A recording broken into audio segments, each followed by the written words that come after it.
Bienvenidos todos a Audiolectura Cristiana. En esta ocasión leeremos: Andad en el Espíritu y no satisfagáis los deseos de la carne, por Thomas Manton. Esto, pues digo, andad en el Espíritu y no satisfagáis los deseos de la carne. Gálatas 5:16. En estas palabras se observa: 1. Un deber impuesto. 2. Su consecuencia y fruto. 1. El deber es caminar en el Espíritu, que es la suma de toda piedad cristiana. 2. El motivo se toma de la consecuencia y el fruto de ello, y no satisfagáis los deseos de la carne. Fijemos el sentido. Punto número 1. Para el deber de andar en el Espíritu. Andar implica el tenor y el curso de nuestras acciones, en todo lo cual debemos seguir la dirección e inclinación del Espíritu. Pero, ¿qué significa el Espíritu? Para comprenderlo, ambos principios opuestos deben explicarse conjuntamente. Primero, a veces se toma carne por cuerpo, como en Efesios 5:29, porque nadie aborreció jamás a su propia carne. Se utiliza como razón por la que los esposos deben amar a sus esposas como a sus propios cuerpos, y se toma espíritu por alma.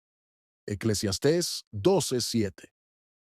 Pero este no es el sentido aquí, pues todo hombre tiene alma y cuerpo, no solo el regenerado, y el hombre no solo debe cuidar del bienestar de su alma, sino también de su cuerpo, siendo este el instrumento que utiliza en sus operaciones. Segundo, a veces se usa el espíritu como razón y la carne como apetito sensual, como en Efesios 4:23. Y renovaos en el espíritu de vuestra mente, y en 1 Juan 2:16, los deseos de la carne. Pero esto no abarca todo el sentido de este pasaje, pues se corrompen otras facultades además del apetito sensual, y es necesario renovar otras facultades además del entendimiento. Tercero, existe otra acepción de carne y espíritu, es decir, que espíritu significa el espíritu increado, autor de la gracia, como en Juan 3:5, a menos que uno nazca de nuevo de agua y del espíritu, donde espíritu se usa para el Espíritu Santo, quien obra inmediatamente la gracia en nosotros, llamado por lo tanto el Espíritu de santificación, pues la gracia salvadora, efecto de su obra, se llama la santificación del Espíritu. Y el principio opuesto, carne, significa la naturaleza corrupta del hombre, como en Juan 3:6. Lo que nace de la carne, carne es, corrupto, pecador, inclinado a las cosas terrenales. Ahora bien, aunque esto tendría buen sentido para interpretar la carne y el espíritu del Espíritu Santo, y la concupiscencia o corrupción natural, porque no hay duda de que él concurre a la mortificación del viejo hombre, hasta que el pecado sea totalmente expulsado. Romanos 8:23. Y todavía vivifica y excita al nuevo hombre a la acción.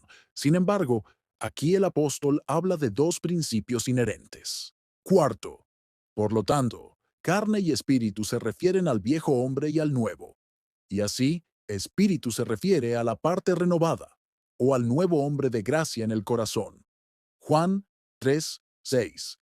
Lo que nace del espíritu, espíritu es.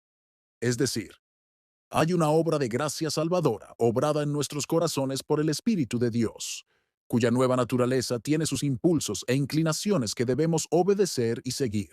Y carne se refiere a la corrupción innata, o al viejo hombre, que está corrupto con sus lujurias engañosas. Efesios 4:22. Ahora bien, ven lo que significa andar según el Espíritu, dirigir y ordenar nuestras acciones según las inclinaciones de la nueva naturaleza. Punto 2. Por el fruto consecuente de ello, y no satisfagáis los deseos de la carne. Aquí deben explicarse dos cosas. Los deseos de la carne. Cumplir. Primero, porque la concupiscencia de la carne se refiere a los deseos desordenados de la naturaleza corrupta. La carne no considera lo que es correcto y bueno, sino lo que agrada a los sentidos, y anhela su satisfacción con mucha importunidad y vehemencia. en perjuicio de Dios y de nuestras propias almas, especialmente en la juventud, cuando los sentidos están en vigor, y la concupiscencia y el apetito en su fuerza y furia. Y en general, todos los hombres carnales se rigen por las concupiscencias de la carne, llamadas por el apóstol, las voluntades de la carne y de la mente. Efesios 2:3, por las cuales el corazón se aleja de Dios hacia lo terrenal y carnal. Pues bien, por concupiscencias de la carne, se entienden los deseos de las corrupciones innatas. Segundo, no cumpliréis. Es decir, no cumpliréis y no llevaréis a cabo un acto completo, especialmente con deliberación y consentimiento. Obsérvese que no dice que la lujuria de la naturaleza corrupta será totalmente suprimida, pero no se cumplirá. Los mejores hijos de Dios sienten las inclinaciones de la carne, pero no las albergan ni las obedecen. Se puede decir que las lujurias de la carne se cumplen de dos maneras. Uno, cuando se realiza el acto externo, o cuando la lujuria ha concebido y dado a luz el pecado real. Santiago 1:15. Lo cual a veces puede suceder en los hijos de Dios cuando no andan en el Espíritu o no obedecen las inclinaciones e instrucciones de la parte renovada. Esto, a su vez, puede suceder de dos maneras: por sorpresa o por deliberación. Por sorpresa, Gálatas 6:1, e anche prolimphé. Tras deliberar, cuando los hombres conspiran y se proveen para satisfacer sus concupiscencias, en contra del consejo del apóstol. Romanos 13:14. No os preocupéis por la carne, para satisfacer sus concupiscencias. Así sucedió con David en su gran pecado, y esto agrava enormemente la ofensa y provoca al Señor contra nosotros. 2. Cuando obedecemos a la carne de forma continua, solemos llevar a cabo sus deseos sin restricción alguna, con amor, placer y pleno consentimiento de la voluntad. Esto es propio de los no regenerados. La carne reina sobre ellos como sus esclavos. De esto se habla en Romanos 6:12. No reine el pecado en vuestro cuerpo mortal, de modo que lo obedezcáis en sus concupiscencias. No dejéis que os domine como esclavos.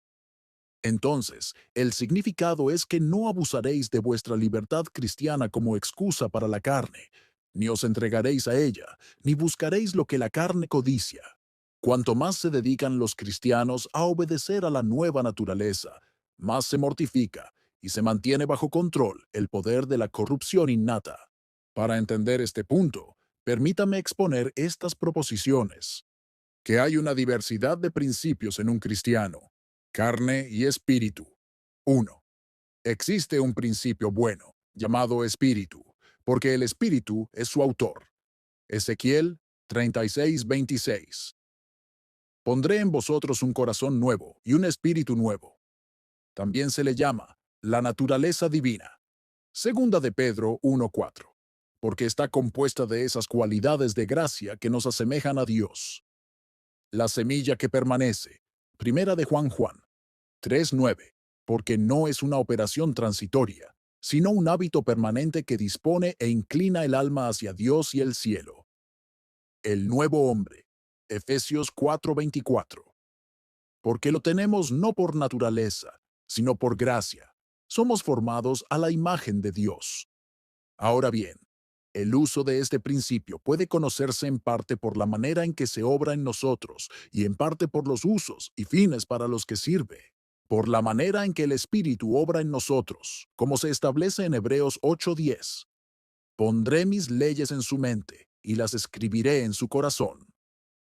El poder directivo e imperioso del alma es santificado y sazonado por la gracia, la mente iluminada, el corazón inclinado. La mente es iluminada por el conocimiento de la voluntad de Dios, y el corazón inclinado para que nos deleitemos en hacerla. Es apto para ello.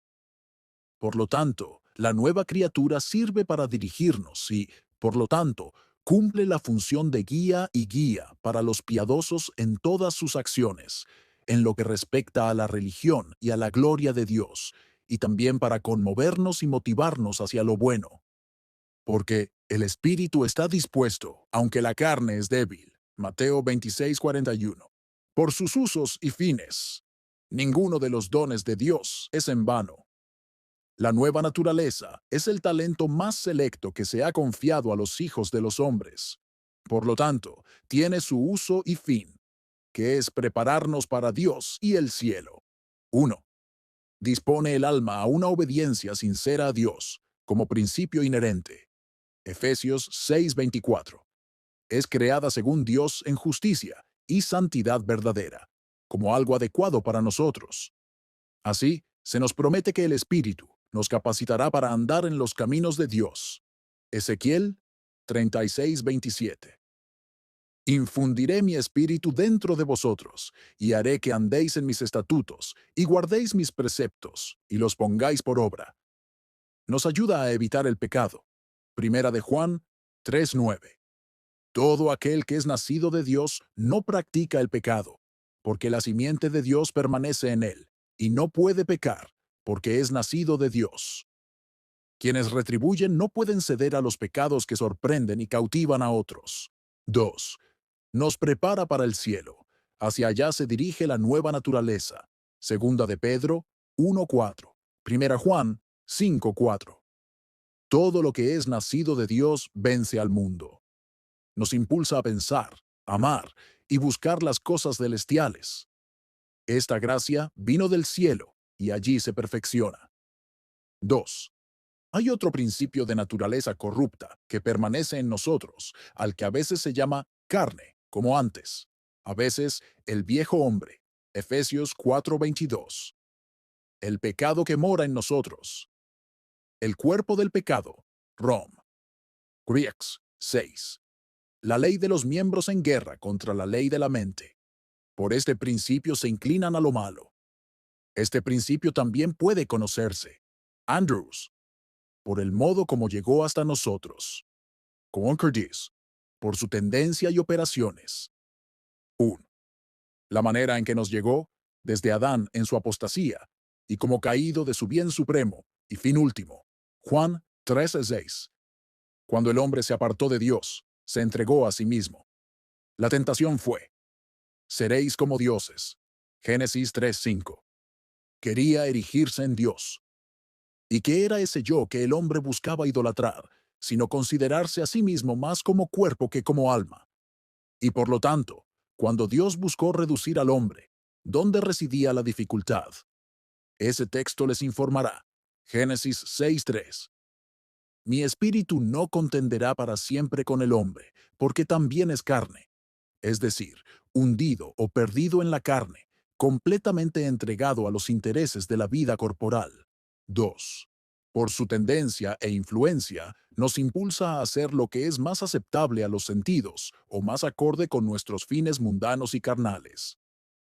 La carne opera de diversas maneras, según el llamado, la ocasión o la constitución de cada uno. Isaías 33:6, Primera de Juan 2:16.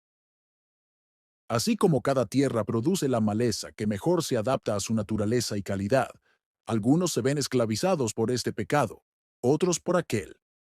Sin embargo, todos son igualmente opuestos a Dios. Existen diferencias en cuanto a la elección del camino que complace la carne, algunos de forma más grosera, otros de forma más limpia. Sin embargo, todos andan en la lujuria de la carne, siguiendo la corrupción innata como guía, o la obedecen ya sea por mundanalidad, ambición o sensualidad. Algunos caminos son más irreprensibles ante el mundo, porque perjudican menos los intereses mundanos.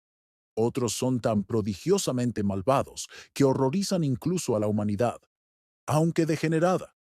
Ahora bien, después de la conversión, algunos de nuestros pecados anteriores nos incapacitan y aún padecemos de la antigua manía. Y no basta con cerrar una brecha mientras la corrupción se extiende por muchas más, sino que debemos tomar conciencia de no satisfacer las lujurias de la carne de ninguna manera. Bien, ahora les he mostrado los dos principios que hay en un cristiano, para que comprendamos nuestra imbecilidad y que somos regenerados solo en parte. Según os demostraré que hay libertad en el cristiano para andar según cada principio. ya sea el del espíritu o el de la carne. 1. Que el cristiano tenga libertad para andar según el espíritu es indiscutible, porque donde está el espíritu del Señor, allí hay libertad. Segunda de Corintios 3:17. Sin duda, el Espíritu de Cristo puede liberarnos y nos libera de la esclavitud de la corrupción. Romanos 8:2. La ley del Espíritu de vida en Cristo me ha librado de la ley del pecado y de la muerte. De lo contrario, no habría distinción entre naturaleza y gracia. Si aún estuviéramos encadenados y atados por nuestras concupiscencias, y fuéramos tan incapaces de perseguir nuestro fin último como antes, si no tuviéramos inclinación hacia Dios y las cosas celestiales, ¿qué habrían obtenido por gracia? Y, por lo tanto, aunque aún seamos débiles, tenemos el don del Espíritu para liberarnos del pecado. La fuerza y la eficacia de la nueva naturaleza se manifiestan en tres cosas: sir, vele, pose. En conocer nuestro deber y en querer, proponernos y cumplirlo, de acuerdo con las tres facultades del hombre: su entendimiento, su voluntad y su fuerza vital. Así, el Espíritu recibido de Cristo, segunda de Timoteo 1:7, es un espíritu de poder, amor y dominio propio. 1. Para Sir, la nueva naturaleza consiste en parte en la luz interior de la mente, mediante la cual comprendemos las cosas de Dios reveladas en las Escrituras respecto a nuestros deberes y privilegios. Por eso se dice que la unción nos enseña todas las cosas. Primera de Juan 2:20. Es decir, todo lo que pertenece a nuestro deber y felicidad necesarios. Los hijos de Dios en las cosas necesarias tienen buen entendimiento, o como se dice en Isaías 11:3, son de entendimiento rápido en el temor del Señor. Con esto nos advierte de nuestro peligro y nos recuerda nuestro deber en toda ocasión. 2. Para velle, estar dispuesto. La fuerza de la nueva criatura reside en el amor de Dios, pues nunca nos convertimos a Dios hasta que Él conquista nuestros corazones, hasta que lo amamos con toda nuestra alma, con todas nuestras fuerzas, y aborrecemos lo que le es contrario. Salmo 171:10. Los que amáis al Señor, aborreced el mal. Ahora bien, quienes aman a Dios y aborrecen el mal, tienen mayor libertad que otros para servir y agradar a Dios y evitar el pecado. Si odias el pecado una vez, tendrá poco poder sobre ti. 3. Para la cuadrilla o el poder activo. Lo asombroso es más bien cómo puede pecar deliberadamente, voluntariamente, que cómo no puede pecar. Primera de Juan 3:9. Y para hacer el bien, pacietentais hio. Filipenses 1:14. Todo lo puedo. Efesios 2:10. El hombre espiritual está preparado para toda buena obra. El poder auxiliar que acompaña a la nueva criatura en todas sus acciones ciertamente le otorga una gran ventaja de libertad para saber, querer y hacer cosas que agradan a Dios. Así como Él nos convierte primero a Dios y nos vivifica cuando estamos muertos en delitos y pecados, así también después de la conversión, cuando los principios de una nueva vida son inculcados en nosotros, Él continúa ayudándonos.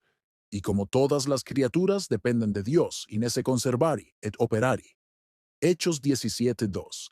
Así también la nueva criatura depende del Espíritu. Él guía a todos los hijos de Dios a su estado eterno. Romanos 8:14. Él asiste a la voluntad y al poder vital. Filipenses 2:13.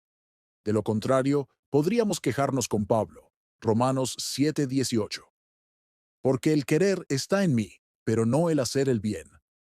Puede haber voluntad o inclinación, pero no se puede llevar a cabo. Él aclara la mente, que de otro modo estaría cegada por las tentaciones. Excita la voluntad, que de otro modo estaría embotada por las oposiciones. Ayuda al poder vital, que de otro modo estaría obstruido e impedido de producir sus efectos. 2. Que el cristiano tiene la libertad o el poder de vivir según la carne. El principio opuesto, aunque se quebranta hasta el punto de no predominar habitualmente, con demasiada frecuencia nos domina. De lo contrario, sería imposible pecar, ser injusto, despiadado, desatendido de Dios y de las cosas celestiales, impuro, intemperante o licencioso en nuestras acciones, y todas las amonestaciones y exhortaciones de la palabra para evitar que los regenerados cedan a las tentaciones de la carne serían en vano si no pudieran ceder a ellas. En el cielo, en efecto, no se necesitan disuasiones del pecado, porque los santos glorificados están por encima de toda posibilidad de pecar. No hay diablo que los tiente, ni mundo que los seduzca, ni carne que los incline a ser seducidos por esas tentaciones. Pero la tierra no es el cielo. Aquí, las lujurias mortificadas pueden despertar y recobrar fuerza mediante una tentación. Pero estos argumentos lo demuestran con mayor claridad. 1. Aunque la inclinación sea hacia Dios y el cielo, fruto de la gracia salvadora, sus actos son voluntarios. La gracia es real, activa y operante, pero necesariamente se manifiesta, como el fuego que quema. Debe ser estimulada y avivada tanto por el Espíritu de Dios, quien produce en nosotros tanto el querer como el hacer. Filipenses 2:13, como por nosotros mismos. Debemos, anasopirein, tus tim, 1:6. Debemos seguir avivando este fuego santo, como el sacerdote avivaba el fuego del altar para mantenerlo ardiendo. Y sus impulsos deben ser escuchados, apreciados y obedecidos si queremos controlar la parte carnal e impedir que se desate en actos vergonzosos. Pero a medida que nos volvemos negligentes o descuidados en nuestro deber, el pecado nos domina. 2. La carne que permanece en nosotros insiste en ser complacida, y aunque no sea superior en el alma, posee tanta fuerza que, hasta el final, debemos seguir vigilando y esforzándonos, y debemos decidir ser sordos a sus ruegos y solicitudes.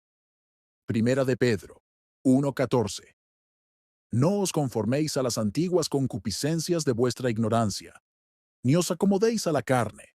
Es decir, no deben moldear sus conversaciones según la carne, ni permitir que sus decisiones y acciones sean dirigidas y gobernadas por la influencia de la carne, ni entregarse a la satisfacción de sus deseos pecaminosos. En resumen, las antiguas concupiscencias están solo parcialmente dominadas. Nuestro antiguo amor por ellas puede reavivarse pronto, y la tendencia a la corrupción cobra fuerza de nuevo, y las puertas de los sentidos están siempre abiertas para dejar entrar los objetos que se unen a la carne y la excitan. Por lo tanto, no debemos pensar que no es necesario ser diligentes, esforzarnos y velar. El santo Pablo vio la necesidad de golpear su cuerpo, no sea que, después de haber predicado a otros, él mismo sea desechado. Primera de Corintios 9:27. Después de tantos años de servicio en la causa de Cristo, este gran campeón no estaba seguro del adversario que arrastraba consigo. Es necesario ser cautelosos hasta el final para no volver a nuestra antigua esclavitud. El principio contrario en nosotros aún conserva algo de vida y vigor, aunque muy disminuido. Ya no hay tanta connaturalidad ni armonía entre el corazón y el pecado como antes, pero aún así el pecado aún mora y obra en nosotros, y a menudo somos frustrados por él. 3. Que, dado que existe una libertad, debemos cuidar de vivir conforme a la influencia del principio superior, pues recae sobre nosotros como nuestro deber, aunque tenemos el poder de arriba. El texto implica un doble argumento. Uno es un beneficio, el otro un perículo. La ganancia, el peligro. 1. Un beneficio. Del beneficio que nos corresponde, no satisfaceremos las lujurias de la carne. Si ceden a las inclinaciones de la parte regenerada, no podrán hacer el mal que la parte carnal desearía. La gracia que poseen los frenará y les hará cambiar de opinión. Ciertamente, el pecado no es algo tan hermoso como para que nos enamoremos de él. Sí, es algo tan odioso que debemos evitarlo por todos los medios posibles. Ahora bien, cuando tengan una ayuda a mano, no solo cerca de ustedes, sino dentro de ustedes, como la nueva naturaleza, que se levanta en reproches y rechazo contra el pecado, deberían aprovecharla. De lo contrario, violentarán no solo la ley de Dios, sino también esa nueva naturaleza que Él ha infundido en ustedes. Hay tres razones que se pueden esgrimir aquí. 1.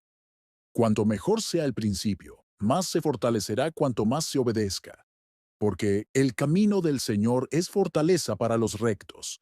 Proverbios 10:29. Los hábitos de la gracia se desarrollan con el ejercicio, y cuanto más piadosos y celestiales seamos, más lo seremos. Y cuanto más constantemente practiquemos la gracia, con mayor facilidad y prontitud la practicaremos, y con mayor placer y deleite. Esta es una regla infalible. Dios recompensa gracia con gracia. Un deber ayuda a otro, y la dulzura y el placer crecen en nosotros cada día. Al principio, al uncir el buey se muestra más indócil, y los principiantes soportan más la carga de la obediencia que los cristianos maduros. El yugo de Cristo se vuelve más ligero cada día con el peso, pues la oposición se rompe más, y la experiencia de la dulzura y la bondad de este camino se acrecienta. Proverbios 4:18-19. 2. El poder de la corrupción innata se somete y las lujurias de la carne se debilitan, pues a medida que el principio superior crece, el otro pierde fuerza. La mortificación y la vivificación se ayudan mutuamente.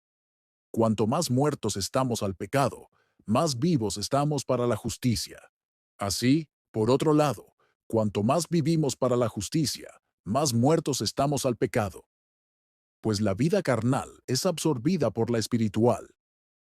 Y por lo tanto, para los cristianos maduros, las tentaciones no causan ninguna impresión o ninguna considerable. Están vivos para Dios y por lo tanto muertos para la carne y muertos para el mundo. No se puede imaginar que la carne prevalezca donde hay un principio opuesto fuerte que la frene. Y cuando no permitimos que sea ociosa e infructuosa, obtendrá su efecto. El pecado no puede ser nuestro oficio, costumbre ni deleite. No, se queja de él como nuestra carga más pesada. Romanos 7:24. Resistido como el mayor mal y el más opuesto, no solo a nuestro deber, sino a nuestra misma naturaleza y temperamento. 3. Este andar en el Espíritu nos da evidencia de nuestro interés en la gracia de la justificación. Gálatas 5:18. Y si sois guiados por el Espíritu, no estáis bajo la ley. No estar bajo la enseñanza de la ley como regla de obediencia es imposible para una criatura. Cuestionar tal exención en cuanto a derecho es convertirnos en dioses. Usurparla, de hecho, es convertirnos en demonios. Por lo tanto, debe referirse al poder irritante o condenatorio de la ley. Si se refiere al primero, como la ley, al exigir rígidamente la obediencia, aumenta el pecado en lugar de dominarlo y hace que la naturaleza corrupta lo desprecie y se rebele contra él.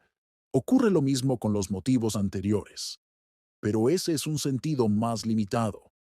No estar bajo la ley puede interpretarse como no estar bajo su poder condenatorio y, por lo tanto, estar bajo la ley se opone a estar bajo la gracia. Romanos 8:13. Ninguna condenación hay para los que están en Cristo Jesús. Hay un gran privilegio, pero ¿cuál es el requisito? Que no anden conforme a la carne, sino conforme al Espíritu, es decir, que obedezcan a la nueva naturaleza. 2. Un perículo. El peligro de no obedecer a la nueva naturaleza, ni de andar según el Espíritu. 1. Pierden su ventaja y reciben uno de los dones de Dios en vano. Recibir la gracia objetiva en vano agrava nuestra culpa. Juan 3:19. Pero recibir la gracia subjetiva en vano provoca aún más a Dios. La gracia objetiva es la que se descubre en el Evangelio. La gracia subjetiva es la que se encuentra en el corazón del creyente. La gracia interna del Espíritu Santo que renueva el corazón. Ahora bien, perder esta ventaja por el pecado después de haber sido hechos partícipes de ella aumenta nuestra culpa.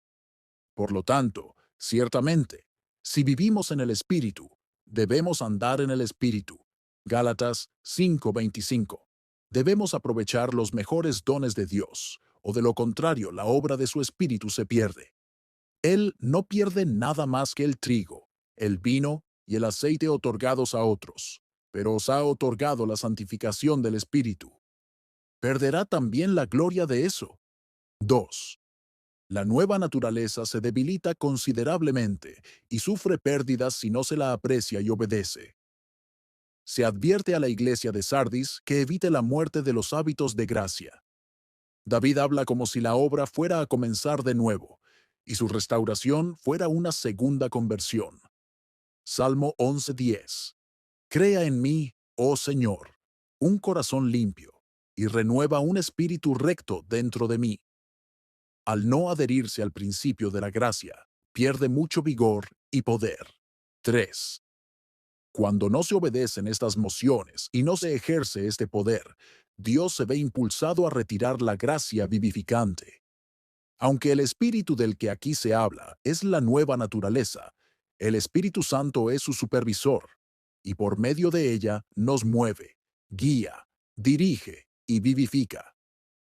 La nueva naturaleza se inclina, pero Él fortalece sus impulsos. Ahora bien, el Espíritu se retira cuando se descuida esta obra, y voluntariamente caemos en el pecado. Salmo 11:11. No retires de mí tu Santo Espíritu. 4. Hay otro daño. Su obra santificadora no solo es obstruida, sino que su obra certificadora y selladora es oscurecida, y así nuestro día se convierte en noche. Efesios 4:30. No contristéis al Espíritu Santo de Dios, con el cual fuisteis sellados para el día de la redención. Uso 1. Muestra la necesidad de que busquemos la conversión a Dios, o una obra de gracia obrada en nosotros por el Espíritu Santo, pues el apóstol supone que tenían el Espíritu. No hay andar sin vivir, pues de lo contrario, nuestros movimientos no son más que movimientos de marionetas, que no proceden de la vida interior, sino de resortes y mecanismos. No hay subyugación de la carne sin establecer un principio opuesto.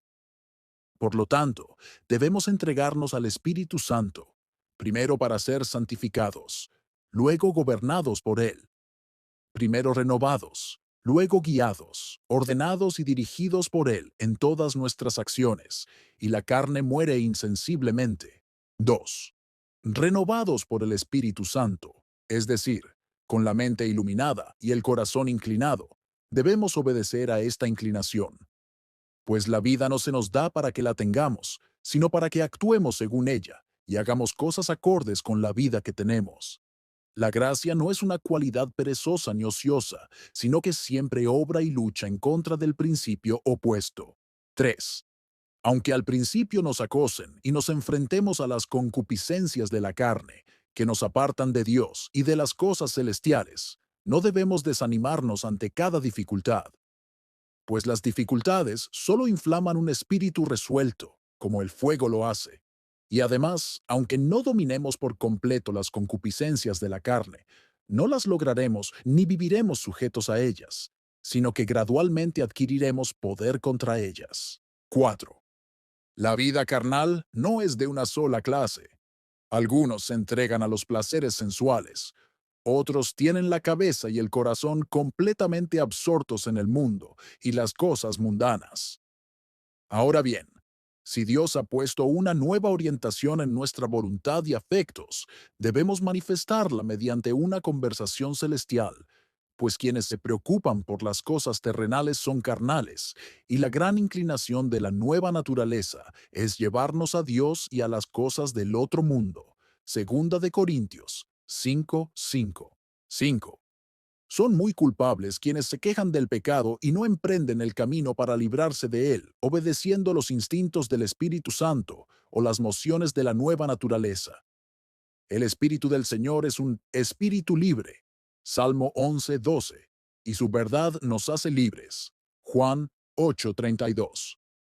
Y nos interesa esta libertad cuando nacemos del Espíritu. Seamos fieles a nuestro deber y bendeciremos a Dios por nuestra libertad, en lugar de quejarnos de nuestra esclavitud. Es pereza y cobardía no aprovechar la gracia que nos fue dada para este fin. 6. cuánto nos preocupa en todos los conflictos, especialmente en aquellos que permiten la deliberación, participar con el espíritu y obedecer sus impulsos en lugar de satisfacer las concupiscencias de la carne. De lo contrario, por consentimiento y tras la deliberación, sois infieles a Cristo y a vuestras propias almas. Vuestro objetivo no es complacer la carne, sino crucificarla, dominar los sentidos y los apetitos, y atesorar la vida de la gracia. Gálatas 5:24. Y ciertamente, cuando la conciencia tiene ayuda para deliberar, es mayor mal resistirse a ella que cuando nos vemos apremiados por nuestras propias pasiones. 7. Nos es de gran utilidad y provecho observar cuál principio decae, la carne o el espíritu, porque así juzgamos nuestra condición, tanto para la mortificación como para el consuelo. El aumento de la carne puede ser conocido. 1. Por tu reticencia a Dios. La gracia se ve obstaculizada cuando no puedes servirle con dulzura y deleite. Romanos 7:18. 2. Cuando el corazón se despreocupa del cielo y vuestra vida y amor están más ocupados en las cosas presentes que en las futuras. Filipenses 3:18-19. Lo contrario se encuentra cuando la gracia está en vigor.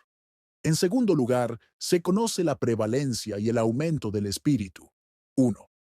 Por una humilde satisfacción e indiferencia hacia la abundancia, los placeres y los honores. Sé vivir humildemente y sé tener abundancia. En todas partes y por todas las cosas, se me enseña tanto a estar saciado como a tener hambre, tanto a tener abundancia como a padecer necesidad. Hebreos 13:5. Sean vuestras costumbres sin avaricia, y estad contentos con lo que tenéis ahora. Porque Él dijo, no te dejaré ni te desampararé. 2. Cuando vuestro deleite en Dios, el cielo y la santidad todavía se mantiene. Romanos 8:5. Porque los que son de la carne piensan en las cosas de la carne, pero los que son del Espíritu, en las cosas del Espíritu. 3.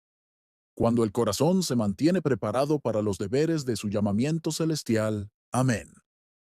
Muchas gracias por escuchar Audio Lectura Cristiana. Que el Señor les bendiga, amados hermanos. Hasta la próxima.